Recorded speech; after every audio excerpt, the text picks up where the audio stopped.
Bonsoir à tous chers amis, on se retrouve pour la vidéo du week-end.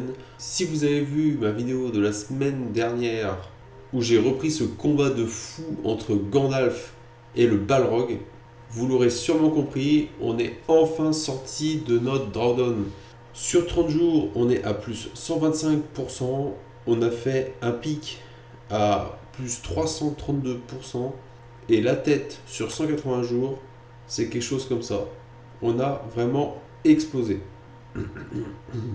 Après une lente descente aux enfers, enfin la reprise espérée. Au niveau des copieurs, donc ça c'est mon compte. Personnellement, j'ai fait plus 1733,08. Un autre abonné 169 et là il y en a un qui en perd par contre de 125.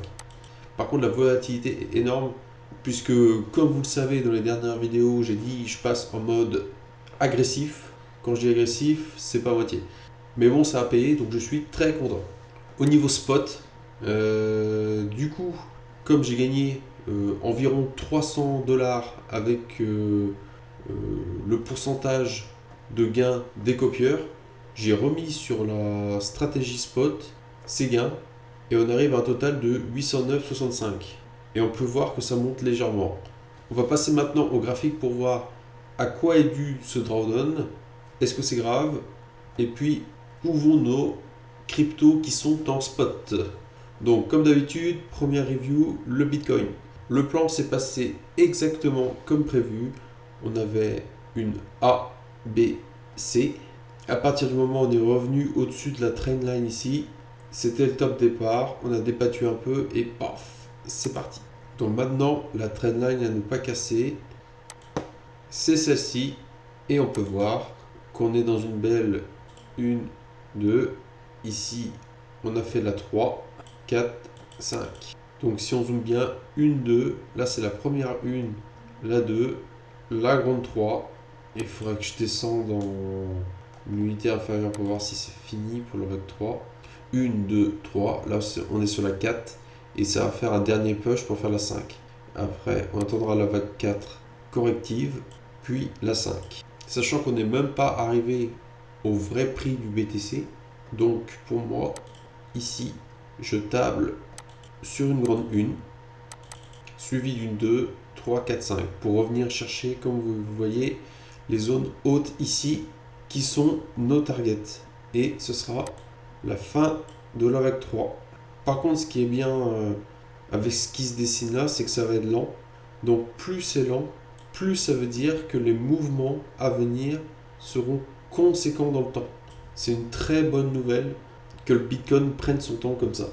Au niveau des alts, donc ici on avait prévu aussi la cassure. 1, 2, bon notre 2, on ne l'avait pas vu assez bas.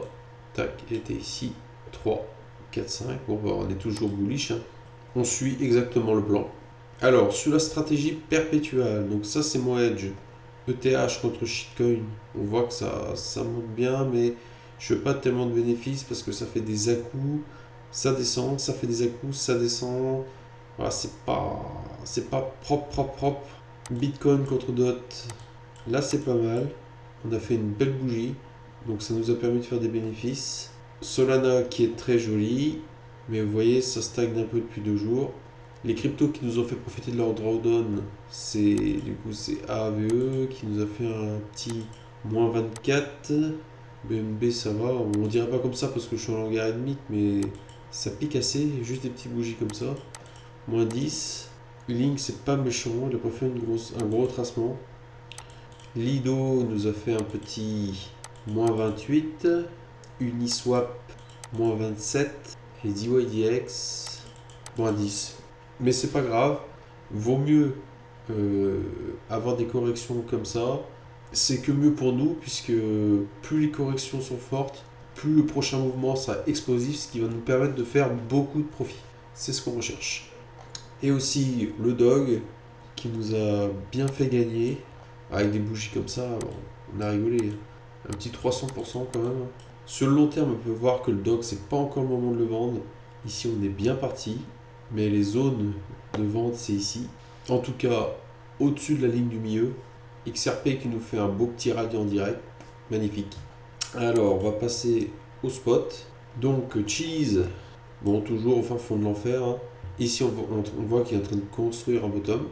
On attend la résolution, sachant que là, on peut pas être mieux passé. Comme vous avez vu, on est WX, Y, XZ. Et en plus, on a été pioché en bas ici. Ce qui veut dire que ce token-ci, il y a beaucoup de gens qui ont abandonné. C'est un bon poulain, sachant les multiples qu'on peut faire. 12 000 x 127. Bon, Paul, il m'en reste, moi, parce que Matic avait un beau graphique. Bon, on a Paul, on verra qu'est-ce que ça donne. Ada, très content. On arrive sur son petit canal bas. La 2 était extrêmement longue. 1, 2. Bon, la 3 semble explosive, donc je pense que c'est un bon poulain. Tétard, on attend aussi. 1, 2. Donc là, on voit bien la résolution, hein. Ici, si ça pète vers le haut, ben voilà. On va aller chercher nos bons bénéfices. XLM. Celui-là, je pense qu'il n'y a pas beaucoup de gens qui l'avaient. Mais bon, comme vous pouvez voir, ça fait 2 bons bénéfices. Et on est juste au début de la vague 3. Là, on revient sur le prix de revient depuis le début du défi. Donc au final, assez content de mes choix. J'ai l'air d'avoir 2 champions dans les 5 cryptos que j'ai choisis. Donc XLM et ADA. Les autres sont pas loin de faire leur résolution aussi. On attend. Les bénéfices qui seront faits avec les gains du robot, bah, je les réinvestirai dans le spot jusqu'à ce que ce soit à 50-50. Et après, je les balancerai chez Realty pour cultiver mon edge en cas de baisse. Voilà, j'espère que cette vidéo vous était utile. Encore merci aux quelques copieurs courageux qui sont restés avec moi pendant la baisse. Parce que je pense que c'est pas facile de faire confiance à un inconnu comme ça. Mais je pense vous avoir prouvé dès maintenant que je suis compétent. Si vous avez aimé cette vidéo et que vous voulez en voir des similaires, merci de me laisser un like.